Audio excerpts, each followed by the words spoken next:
Question number 16 आहे अनुच्छेद रिझर्वेशनच्या बाबतीत आहे क्वेश्चन आपला। अनुच्छेद 16A अन्वये राज्य संस्था अनुसूचित जाती व अनुसूचित जमातीसाठी पदोन्नतीमध्ये आरक्षित ठेवता येईल अशी तरतूद घटनेत खालीलपैकी कोणत्या घटना दुरुस्ती अन्वये करण्यात आलेली आहे? तर बघा ही घटना दुरुस्ती होती आपली 77वी घटना दुरुस्ती 1995 ची होती आणि या घटना दुरुस्तीनुसार जे एससी आणि एसटी आहे यांच्या पदोन्नतीमध्ये बघा त्याच वेळेस 1995 चा का बरं लँडमार्क महत्वाचा आहे, याच काळात इंदिरा साहनी खटल्याचा काय आला होता, निर्णय आलेला होता। इंदिरा साहनी खटला तोच म्हणतो आपण ओबीसी आरक्षणाला काय करण्यात आला होता, काउंटर करण्यात आलेला होता। आणि त्याच इंदिरा साहनी खटल्यात सगळ्यात महत्वाची गोष्ट काय म्हणलं होतं सर्वोच्च न्यायालयाने की बाबा ओबीसीला जातीच्या आधारावर जे काय म्हणतो ओबीसी म्हणजे काय अदर बॅकवर्ड म्हणजे एससी एसटी सोडून इतर जे राहिले त्यांना ओबीसी नाव देण्यात आलेलं आहे, बरोबर आहे। तर हा मंडळ आयोगानुसार जो काही तत्कालीन नॅशनल फ्रंट सरकार होती कोणती व्हीपी सिंग सरकार 1990 ला होती ना व्हीपी सिंग सरकार नॅशनल फ्रंट सरकार, या नॅशनल फ्रंट सरकारने हा मंडळ आयोगाचा अहवाल स्वीकारला आणि या मंडळ आयोगानुसार ही ओबीसीना 27% काय देण्यात आला होता, आरक्षण देण्यात आलेलं होता। आणि याच आरक्षणाला जे काही इंदिरा साहनी खटले दोन आहेत, आता करण मध्ये पण इंदिरा साहनी खटला झालेला आहे, हा पहिला इंदिरा साहनी खटला म्हणतात। या सर्वोच्च न्यायालयामधल्या वकील होत्या, यांनी या म्हणजे जातीवर आधारित आरक्षण देता येत नाही म्हणून ते सर्वोच्च न्यायालयामध्ये काय दिलं होतं, या आरक्षणाच्या विरोधात सरकारच्या विरोधात आव्हान दिलं होतं। त्यावेळेस सर्वोच्च न्यायालयाने क्लिअर केलं होतं की यस जातीच्या आधारावर काय देता येते, म्हणजे ज्या मागास जाती आहेत आणि ह्या मागास जाती सोशली शैक्षणिक जर मागास असतील तर यांना आरक्षण देता येते म्हणून आरक्षण मान्य केला। परंतु काय मान्य केला नव्हता की पदोन्नतीमध्ये आरक्षण अमान्य केलेला होता।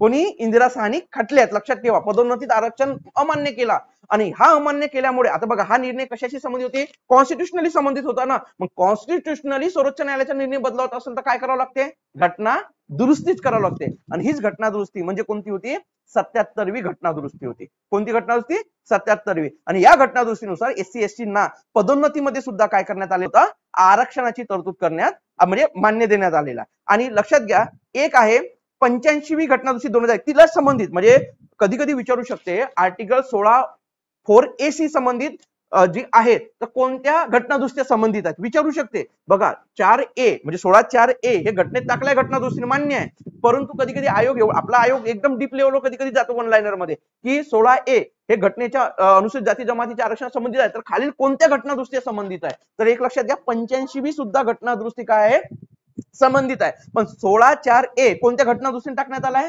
77 घटना दुरुस्तीनुसार म्हणजे 1995च्या म्हणजे नरसिंहरावांच्या काळात झालेलं होतं। आणि 85वी घटना दुरुस्ती ही अटल बिहारी वाजपेयींच्या काळात आणि याच्यानुसार काय होते की त्या पदोन्नतीनुसार सिनियरिटीनुसार त्यांना काय मिळेल, आरक्षण मिळेल सांगण्यात आलं होतं।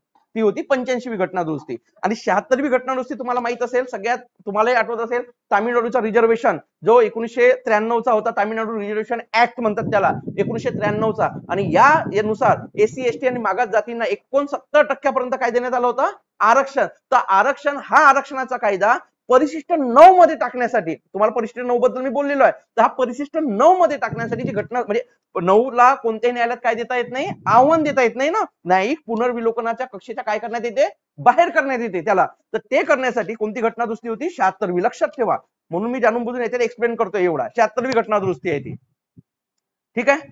हा आणि 81वी घटना दुरुस्ती कशासाठी आहे, 16(4)B संबंधित आहे। 16(4)B नव्याने टाकण्यात आले, 16(4)A 16(4)B 16(4)A टाकण्यात आलं होतं 77व्या आणि 16(4)B हे टाकण्यात होतं 81वी घटना दुरुस्तीने टाकण्यात आली होती। आणि यानुसार काय करण्यात आलं होतं की एखादी रिझर्वेशन जे काही असतील जागा, त्या जागा जर त्या वर्षी भरल्या गेल्या नसेल तर पुढच्या वर्षी जे भरत असताना स्वतंत्र गट म्हणून त्याचा काय केला जाईल, विचार केला जाईल, असं कोण सांगते, 16(4)B सांगते। 16 खूप इम्पॉर्टंट आहे आपल्यासाठी। हा जो काही नोकऱ्यांमधलं आरक्षण आहे ते पूर्ण 16 मध्ये आहे आणि 15 मधला जनरल आहे, शैक्षणिक संस्थांमध्ये वगैरे आरक्षण कुठलं असतं, 15शी संबंधित असतो। हा नंतर फंडामेंटल ड्युटीशी संबंधित क्वेश्चन आहे, राष्ट्र सतत उपक्रम सिद्धी यांच्या चढत्या श्रेणी गाठत जाईल अशा प्रकारे व्यक्तिगत व सामुदायिक कार्याच्या सर्व क्षेत्रांमध्ये उत्तमता संपादन करण्यासाठी झटणे हे व्यक्तीचे मूलभूत कर्तव्य घटनेच्या कोणत्या तरतुदीने अन्वय आहे, तर आपल्याला फंडामेंटल ड्युटीज बद्दल माहिती आहे, मूळ घटनेत होते का फंडामेंटल ड्युटी, नाही। 42वी दोन घटना दुरुस्त्या संबंधित आहेत, कशाशी, ड्युटीशी संबंधित, एक आहे कोणती 42वी आणि दुसरी 86वी घटना दुरुस्ती 2002 ची, बरोबर आहे। जे 42व्या घटना दुरुस्ती टाकण्यात किती टाकलेले होते, 10 होते आणि जे आपण म्हणतो 86वी घटना दुरुस्ती 11वा म्हणजे एकूण 11 आहे। तर 11वा तर सगळ्यांना माहित आहे की पालकांचे कर्तव्य सांगण्यात आलेले आहे, मुलांचे कर्तव्य नाही, पालकांचे कर्तव्य. आणि सरकारचे कर्तव्य कुठं आहे तर डीपीएसपी मध्ये आहे. आणि मुलांचे हक्क कुठं आहे फंडामेंटल राईट्स 21A मध्ये. बघा 21A नंतर आपण बघितलं 45 21A कोणासाठी आहे तर लहान 0 ते 6 ते 14 वर्ष वयोगटातल्या मुलांसाठी त्यांचे शिक्षण घेणे हा त्यांचा काय मूलभूत हक्क आहे. आणि 45 काय सांगते की त्यांच्यासाठी ते शिक्षण म्हणजे गरीब असतील काय ते जर हक्क आहे पण पैसेच नाही शिक्षण तर ती व्यवस्था करून दे, शिक्षण संस्था निर्माण करून द्यायची, त्याच्यामध्ये फीची व्यवस्था करून द्यायची, पाठ्यक्रम व्यवस्था म्हणजे पुस्तकं उपलब्ध करून दे, सगळं खर्चाची व्यवस्था कोण करेल सरकार करेल. म्हणून बघा आपली नोंदणी होते आणि आपल्याला वाटते की जनगणना ते काही होते सगळी नोंदणी करतात ना आपण जेव्हा बर्थ सर्टिफिकेट म्हणतो आपण मुलाचा जन्म झाल्यानंतर आपण आपल्या जो काही स्थानिक स्वराज्य संस्थेचा इन्स्टिट्यूट असतो तिथे काय करतो नोंदणी करतो, महानगरपालिका नगरपालिका गावात असेल ग्रामपंचायत तर ती सगळं सेंट्रल गव्हर्नमेंट पर्यंत रिपोर्ट जातो. त्यासाठी गव्हर्नमेंट बघा दरवर्षी अर्थसंकल्पात काय करते की जे पोरं 6 वर्षाचे होत आहेत त्यांच्यासाठी अर्थसंकल्पात काय करते त्या वर्षी घोषित करते तेवढा पैसा फंड घोषित करतो. आणि तो आयडीपीएसपी मध्ये सरकारचा कर्तव्य आहे आणि पालकांचं कर्तव्य आहे की त्याला शाळेत पाठवणे पालकांचे कर्तव्य कुठं सांगितलेलं आहे के मध्ये सांगण्यात आलेलं आहे. बरोबर आहे 51A मध्ये. तर आपल्याला विचारलं की राष्ट्र सतत उपक्रम करेल असा 10व्या नंबरचा आहे म्हणजे जे नंबरचा आहे. हा जो प्रश्न विचारलाय तो जे नंबरचा आहे. आणि आय आहे तो कशासाठी आहे सार्वजनिक मालमत्तेचे संरक्षण करणे. मी मागच्या वेळेस याच्यावर बोललेलो आहे. हा त्याच्यामुळे उत्तर फक्त काय येईल 2 नंबर. नंतर डीपीएसपी बाबत प्रश्न आहे आपला. हा मोफत कायदेशीर सहाय्य आणि काय सर्वांना समान न्यायाची हमी त्याच्यामध्ये दिलेलं आहे. तर हे आहे अनुच्छेद 39A. आता बघा आपल्या थोडं त्याच्यामध्ये चुकी अशी झाली आहे की 39A ब्रॅकेट मध्ये नाही पाहिजे होता 39A. एक तुम्हाला अजून सांगतोय, तुम्हाला सांगितलं असेल मी, मला आठवत नाही थोडं.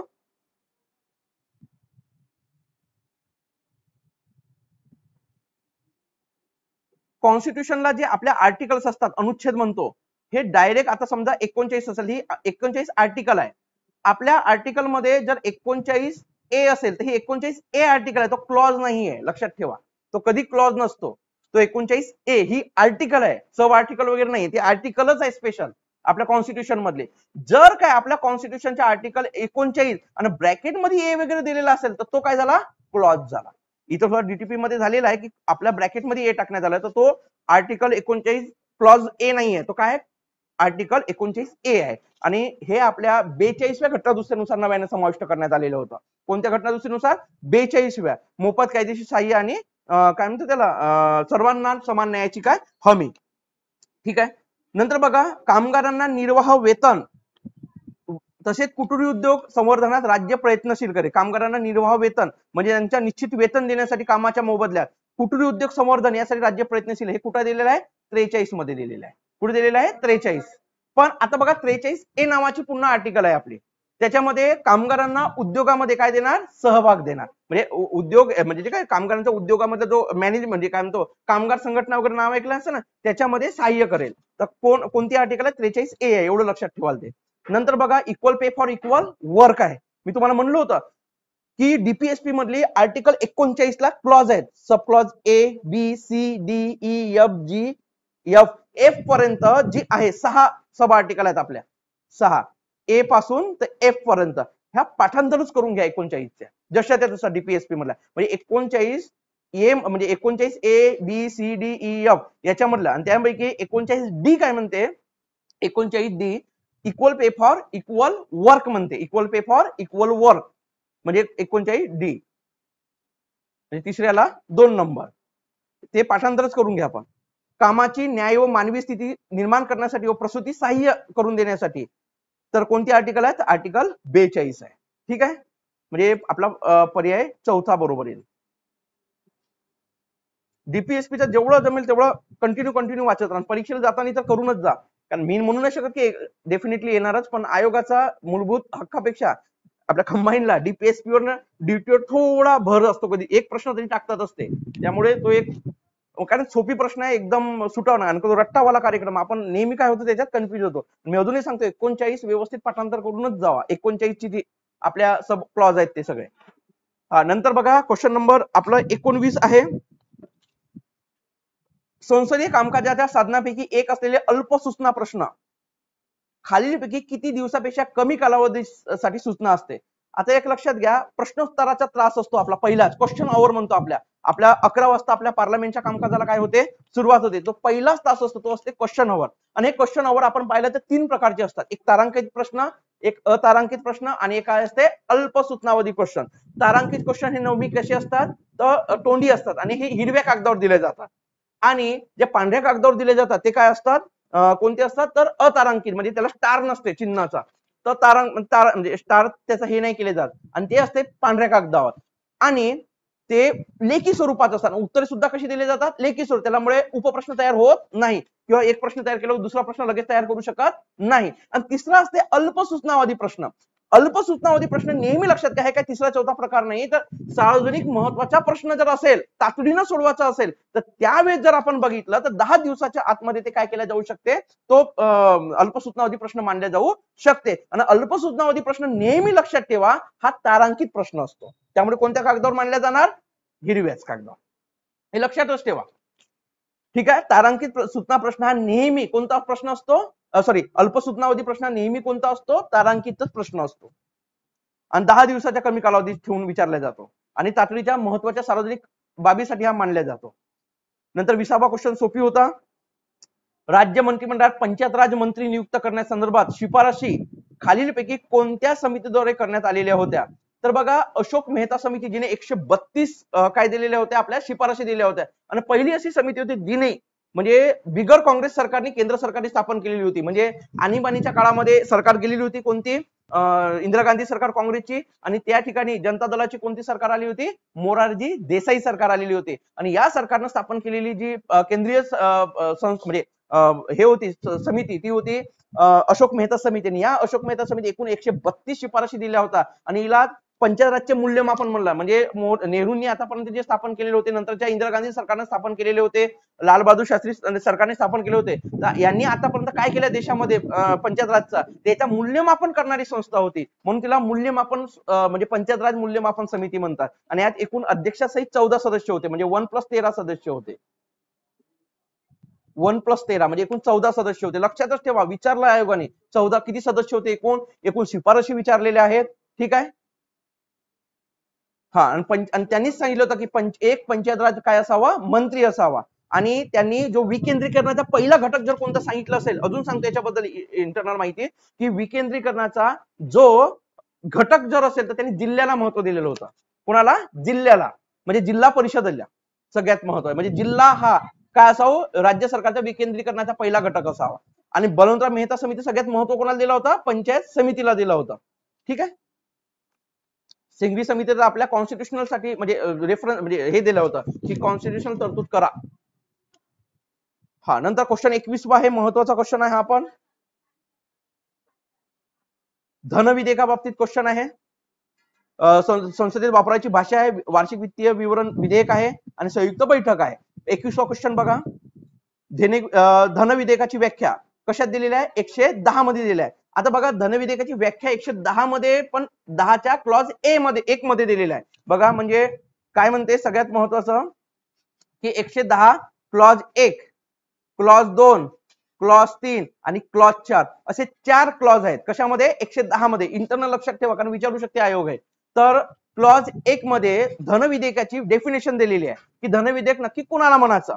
क्लॉज 2 मध्ये काय सांगितलेलं आहे, अपवाद सांगितले आहे की तो धनविधेयकासारखा जरी वाटत असेल पण तो धनविधेयक असणार नाही. म्हणजे त्याच्यामध्ये की आपल्या जे काही याचे असते पेनल्ट्या वगैरे असतात याच्यात आणल्या जाणार नाही. स्थानिक स्वराज्य संस्थे संबंधित जो काही असेल टॅक्सचा वगैरे संबंध, तो सुद्धा धनविधेयक असणार नाही. तर असे अपवाद सांगितले आहे क्लॉज 2 मध्ये. आणि क्लॉज 3 मध्ये काय सांगण्यात आलं होतं की जर का त्याला धनविधेयक आहे असं कोणी म्हणलं आहे, लोकसभेच्या स्पीकरनं म्हणलं, तर कोणत्याही न्यायालयात त्याला काय देता येत नाही, आव्हान देता येत नाही, असं क्लॉज 3 मध्ये सांगण्यात आहे. आणि क्लॉज 4 मध्ये काय सांगण्यात आलेलं आहे की लोकसभेच्या स्पीकरनं तो धनविधेयक आहे असं काय केलं पाहिजे, ऑथेंटिक केलं पाहिजे. तो काय केलं पाहिजे, ऑथेंटिक. आणि त्यांनी एकदा ऑथेंटिक केलं मग कोणत्याही न्यायालयात क्लॉज 3 नुसार काय देता येत नाही, आव्हान देता येत नाही. न्यायालयात राष्ट्रपतीकडे कुठेच हे देत. अरे बघा, धनविधेयकासोबत 9 काय सांगते, आर्टिकल 9 म्हणते काय, तर प्रक्रिया सांगितल्या की धनविधेयक पहिल्यांदा कोणत्या सभागृहात प्रथमतः मांडल्या जाईल, तर कोणत्या सभागृहात प्रथमतः मांडल्या जाते, लोकसभेत.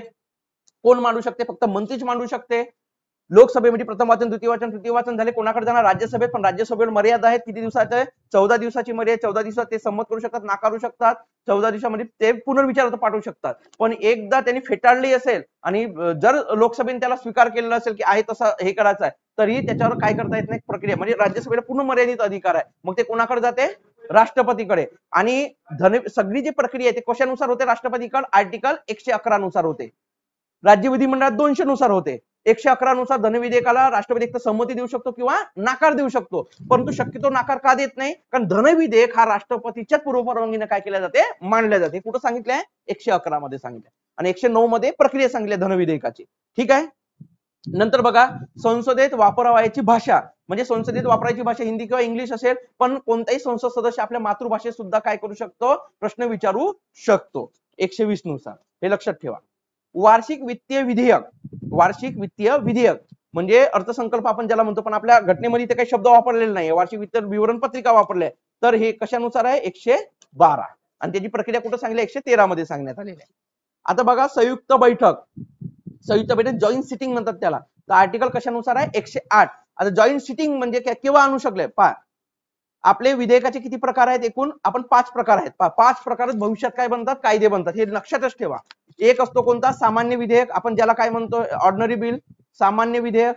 दुसरा आहे वित्तीय विधेयक. आणि वित्तीय विधेयकाचे प्रकार 3 केले. एक धन विधेयक, एक असते वित्तीय विधेयक 1, आणि एक काय असते? वित्तीय विधेयक 2 असते. बरोबर आहे. आणि एक काय असते? घटना दुरुस्ती विधेयक. नेहमी लक्षात ठेवा, सामान्य विधेयक, वित्तीय विधेयक 1 आणि वित्तीय विधेयक 2 यासाठी काय होऊ शकते? जॉईंट सिटिंग असू शकते. धन विधेयक आणि घटना दुरुस्ती विधेयकाला जॉईंट सिटिंग असं नाही. म्हणजे वित्तीय विधेयक 1, वित्तीय विधेयक 2 आणि सामान्य विधेयक याला जॉईंट सिटिंग असू शकते. जॉईंट सिटिंग कोण बोलवू शकते? फक्त 108 नुसार राष्ट्रपतीच बोलवू शकते. दोन्ही सभागृह, जेव्हा दोन्ही सभागृहामध्ये एखाद्या विधेयकाबाबतीत काय झालाय? मतभेद झालेला आहे, त्यावेळेस जॉईंट सिटिंग बोलवले जाते. जॉईंट सिटिंगचे अध्यक्ष नेहमी कोण असते? लोकसभेचे स्पीकर असतात. ते अनुपस्थित असतील तर व्हाईस म्हणजे डिप्युटी स्पीकर असतील. डिप्युटी स्पीकर जरी अनुपस्थित असतील तर राज्यसभेचे डिप्युटी चेअरमन, व्हाईस चेअरमन असतील. ठीक आहे. चेअरमॅन कधी असत नाही. ओके. हा, नंतर क्वेश्चन नंबर 22. हा, क्वेश्चन नंबर 22 एकदम सोपी क्वेश्चन आहे. गावातून गोळा. हा, पंचायत समितीला उत्पन्न कशा प्रकारे? लक्षात, पंचायत समितीचा उत्पन्नाचा कोणताही स्वतःचा काय नाहीये?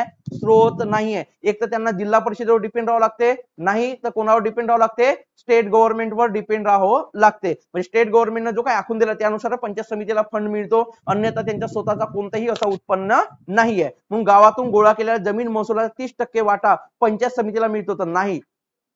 ठीक आहे. तो ती स्टेटमेंट कोणाबद्दल आहे? ग्रामपंचायत बद्दल आहे. पंचायत समिती स्वतःचं उत्पन्नच नाहीये. ठीक आहे. त्यामुळे अचुकीचं आहे. ब बघा, पंचायत समितीला आर्थिक उत्पन्न स्वतःची साधने नाही, पूर्णपणे जिल्हा परिषद. हा, ही स्टेटमेंट काय? बरोबर आहे. म्हणून फक्त ब बरोबर आहे. हा, 23वा क्वेश्चन आपण कॅन्सल करणार आहोत, कारण थोडं खूपच त्याच्यामध्ये हे झालेले चुका आहे. तर बघा, संघसूची, राज्यसूची, समवर्ती सूची. संघसूची आयोगा, हा, युनियन लिस्ट, स्टेट लिस्ट आणि कॉन्करंट लिस्ट म्हणतो आपण त्याला. आपले इथे फेडरेशन सिस्टीम आहे भारतात. बरोबर आहे. तरी मान्य केलं, म्हणजे आपण काही डायरेक्ट मान्य नाही केलेलं आहे, पण घटनेमध्ये पूर्णपणे सिस्टीम कोणासारखी आहे? युनियन सिस्टीम, सॉरी, संघ म्हणजे फेडरेशन सिस्टीम टाकेल. तिला नाव काय दिलं आपण? Union system. तर लक्षात घ्या, काही केंद्राचे विषय असतील, काही राज्याचे विषय असतील, आणि काही दोघांचे मिळून असतील. त्यापैकी काही विषय संघ सूचित आहे, काही विषय राज्य सूचित आहे, आणि काही विषय समवर्ती सूचित आहे. संघ सूचीच्या विषयावर कायदा करण्याचा अधिकार फक्त कोणाला आहे? संसदेला आहे. आणि त्याच्यावर प्रशासन करण्याचा अधिकार कोणाला आहे? केंद्र सरकारला आहे. राज्य सूचीवर कायदा करण्याचा अधिकार फक्त कोणाला आहे? राज्य सरकारला आहे. आणि प्रशासन करण्याचा अधिकार सुद्धा कोणाला आहे? राज्य शासनालाच आहे. परंतु काही अपवाद सोडले, म्हणजे आणीबाणीचा काळ असेल किंवा इतर कोणतेही असेल, तर त्या बाबतीत तेव्हाच केंद्र सरकार, संसद काय करू शकते? कायदा करू शकते, अन्यथा नाही. आणि समवर्ती सूचीच्या दोन्ही विषयावर कायदा करण्याचा अधिकार दोघांनाही आहे. फक्त जर केंद्रानं पहिल्यांदा कायदा केला असेल एक त्या समवर्ती सूचीवर, तर राज्य कायदा करू शकत नाही, किंवा राज्याने ऑलरेडी कायदा केलेला असेल आणि केंद्राने, संसदेने कायदा केला असेल, तर राज्याचा कायदा काय होतो? लॅप्स होतो. क्लिअर झाला? तर या ठिकाणी टपाल खाते संघसूचित विषय आहे, पोस्ट खाते संघसूचित विषय आणि युनियन लिस्ट म्हणतात त्याला. बरोबर आहे तो युनियन लिस्ट. आपल्या थोडं उत्तर पत्रिकेत चुकीचं आहे, त्यामुळे हा उत्तरच आपण कॅन्सल करणार आहोत. नंतर बघा, सर्व प्रकारच्या सर्व ठिकाणांची तीर्थयात्रा. सर्व प्रकारच्या नाही, विदेशातल्या ज्या तीर्थयात्रा असेल ते कोणाच्या विषयाच्या अंतर्गत येते, युनियन लिस्टच्या अंतर्गत येते, आणि राज्यातल्या अंतर्गत जर असेल हे तर राज्याच्या विषयाच्या अंतर्गत. त्यामुळे इथं फक्त ब चुकीचा पाहिजे होता. स्टॉक एक्सचेंज केंद्र सूचीचा विषय, जंगले म्हणजे आपण त्याला वने म्हणतो, हे युनियन लिस्टचा विषय आहे. त्यामुळे ड बरोबर आहे, क बरोबर आहे, फक्त ब चुकीचा, आणि इथं कुठंच दिसत नाही, त्यामुळे हा आपण कॅन्सल केलेला आहे. ठीक आहे, हा कॅन्सल होणार आहे, एवढं लक्षात ठेवा फक्त. नंतर बघा, राज्यातील द्विगृही विधिमंडळाच्या बाबतीत सामान्य विधेयक राज्य विधान परिषद एकूण किती काळासाठी प्रलंबित ठेवता येते. आता पहा, पहिली गोष्ट, राज्यामध्ये लेजिस्लेटिव्ह असेल म्हणजे राज्यामध्ये असेंब्ली असेल किंवा राज्यामध्ये लेजिस्लेटिव्ह काउन्सिल असेल का, यस 100%, कारण आपल्या भारतात काय युनियन सिस्टीम आहे, बरोबर, फेडरेशन सिस्टीम आहे ना भारतामध्ये, त्याच्यामुळे असेल. पण काही राज्यामध्ये एक गृही आहे, काही राज्यामध्ये द्विगृही आहे. द्विगृही म्हणजे दुसरी विधान परिषद ठेवायची नाही ठेवायची राज्याच्या इच्छेवर असते, पण कोण कायदा करू शकते, संसदच करू शकते, संसद स्थापन करू शकते तिथं, बरोबर आहे. तर ज्या राज्यामध्ये द्विगृही विधिमंडळ असेल म्हणजे विधानसभा आणि विधान परिषद असेल, विधानसभा आणि विधान परिषद जर असेल, तर त्यावेळेस विधान परिषद हे किती काळासाठी प्रलंबित ठेवू शकते यासंबंधी प्रश्न विचारलेला आहे. तर पहिल्यांदा लक्षात घ्या, आपण जसे केंद्रीय सिस्टीम मध्ये पाहिलेलं आहे की विधेयक किती प्रकारचे असतात, 5. सामान्य विधेयक, धनविधेयक, वित्त विधेयक 1, वित्त विधेयक 2 आणि एक काय आहे, घटनादुरुस्ती विधेयक. परंतु स्टेट लेजिस्लेटिव्ह मध्ये कधीही 5 प्रकारचे विधेयक नसतात, 2च प्रकारचे विधेयक असतात, एक सामान्य विधेयक आणि एक धनविधेयक. तिथं ना वित्त विधेयक 1 असते ना 2 असते ना घटना, कारण घटनादुरुस्ती अधिकार फक्त कोणाला आहे, संसदेला आहे.